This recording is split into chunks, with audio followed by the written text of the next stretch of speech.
Pohon angsana atau Pterocarpus indicus adalah sejenis pohon yang terkenal dalam banyak budaya di Asia Tenggara dan Pasifik sebagai pohon raksasa karena tingginya bisa mencapai 40 meter.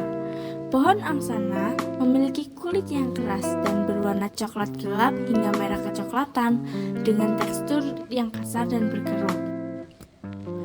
Angsana berasal dari suku Fabaceae, Leguminosae polong-polongan, dengan nama latinnya yaitu Pterocarpus indicus Wild. Pohon ini memiliki kayu yang berkualitas tinggi. Kayu yang dihasilkan dari pohon angsana keras, kemerah-merahan, dan sangat rimbun. Oleh karena itu, pohon angsana sering disebut dengan pohon peneduh. Batangnya dapat mencapai diameter yang cukup besar, terutama pada pohon-pohon yang lebih tua. Pterocarpus indicus yang lebih muda biasanya memiliki batang dengan diameter sekitar 15 hingga 30 cm. Lalu, angsana yang telah tumbuh selama beberapa dekade atau bahkan lebih lama dapat memiliki batang dengan diameter yang jauh lebih besar, mungkin mencapai lebih dari 60 cm.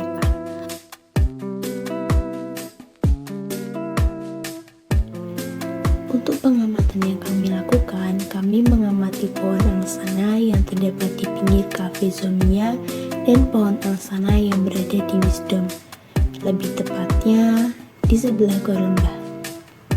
Berdasarkan pengamatan yang telah kami lakukan, kami menemukan beberapa gangguan biotik yang terdapat pada tanaman angsana ini, yaitu ada penyakit, gulma, dan hama.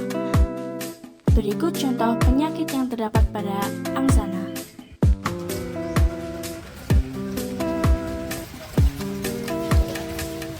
Hexagonia hydrides adalah jamur yang tumbuh pada kayu ataupun bahan organik lainnya.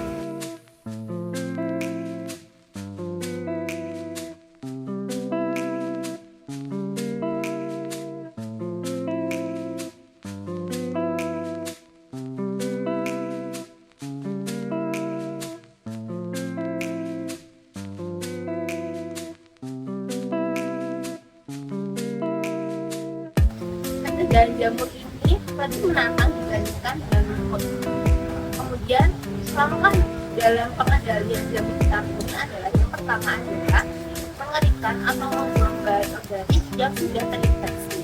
Yang kedua adalah konsultasi dengan ahli. Yang ketiga adalah mempertimbangkan perlakuan anti jamur. Kemudian, pencegahannya yang terbaik adalah dengan menjaga kayu dan bahan organik lainnya dalam kondisi yang tidak mendukung pertumbuhan jamur.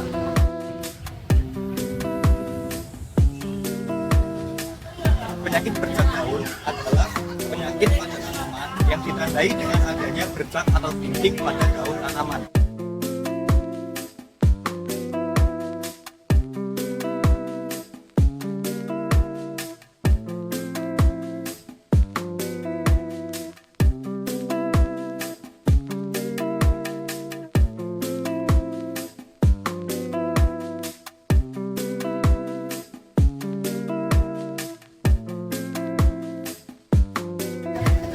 Salah satu kemungkinan penyebabnya adalah jamur Cercospora sp yang dapat menyebabkan bercak-bercak kecil hitam atau bercak kecil coklat pada daun angsana.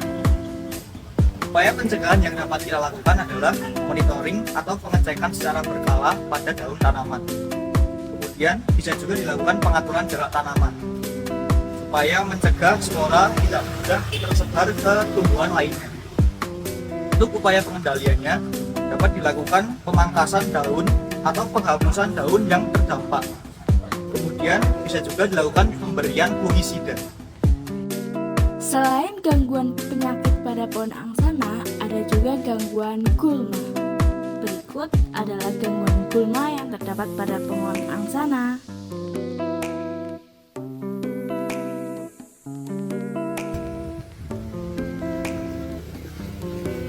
Tanaman kecil tempat tumbuh akibat ini dibawa oleh burung kemudian menempel pada batang akan menceritakan lama-kelamaan akan sampai ke tanah kemudian menyerap untuk benda.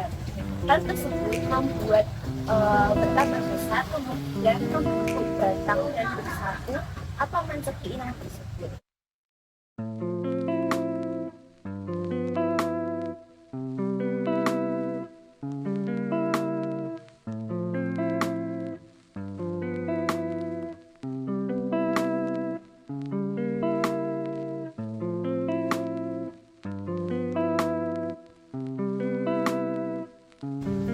Pencekik memiliki paus cahaya yang dapat menembus batangnya untuk mengambil unsur pada yang terdapat di dalamnya.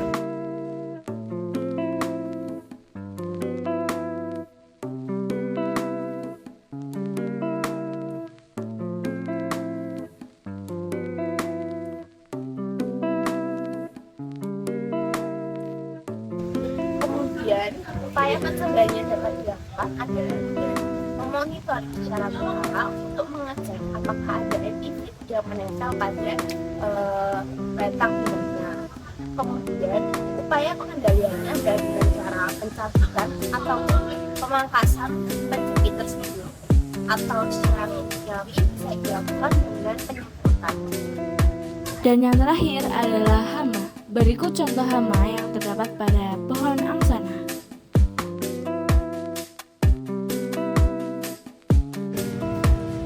Terlihat gejala rompang pada petar karpus indikus.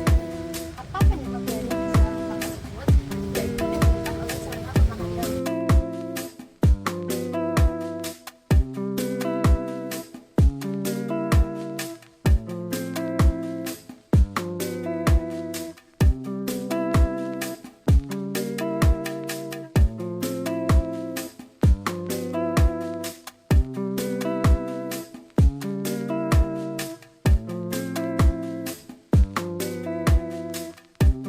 Sarana pemakan daun adalah kelompok serangga yang memakan jaringan daun sebagai sumber makanan mereka. Mereka dapat merusak tanaman secara signifikan, yaitu dengan mengunyah atau menghisap daun yang dapat mengakibatkan kerusakan pada pertumbuhan dan produktivitas tanaman. Pada pertarungan ini tidak dapat terlihat atau tidak dapat diketahui dengan pasti jenis serangga pemakan daun tersebut. Nah, ada beberapa contoh kemungkinan dari jenis serangga pemakan daunnya, yaitu ada ulat hijau, lalu kutu daun, dan belalang. Nah, untuk upaya pencegahan yang tersebut dapat peliharaan rutin atau pemantauan secara berkala, yaitu dipantau apabila ada gejala rompang tersebut muncul, maka bisa dilakukan upaya penanganan dengan penggunaan pestisida secara cukup.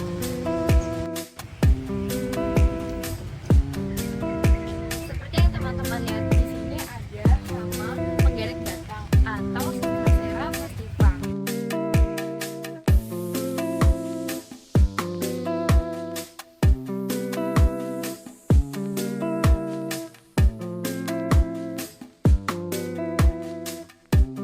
Hama ini menyerang di atas pohon, baik saat kemarau maupun penghujan.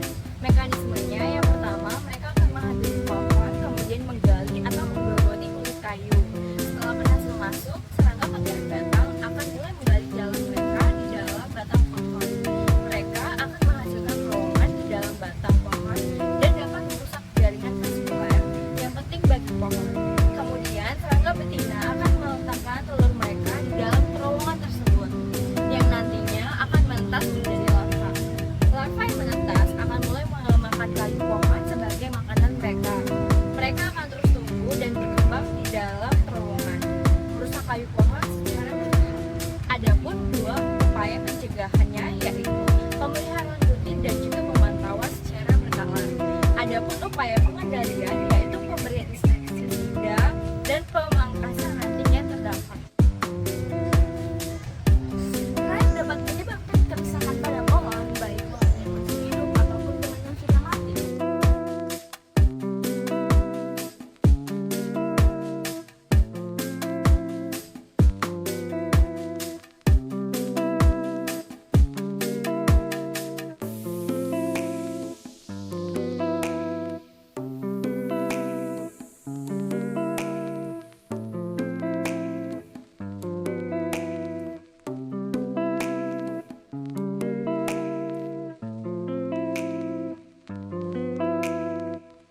Rayap sangat menyukai pohon yang sudah mati ataupun sudah terpenyakit.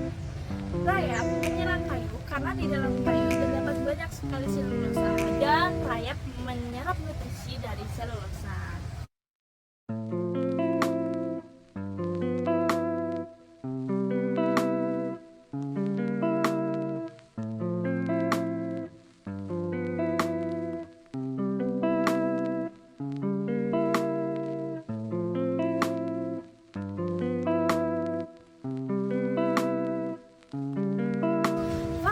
faktor yang dapat meningkatkan resiko serangan rayap antaranya adalah kelembapan. Rayap sangat menyukai kondisi yang lembab dan basah. Oleh karena itu, area yang memiliki kelembapan tinggi beresiko terkena serangan rayap yang lebih tinggi juga. Dan selain itu, adalah kayu yang bersentuhan langsung dengan tanah. Kayu yang bersentuhan langsung dengan tanah lebih berisiko terkena rayap karena hal ini menyediakan kelembapan yang diperlukan oleh rayap untuk bertahan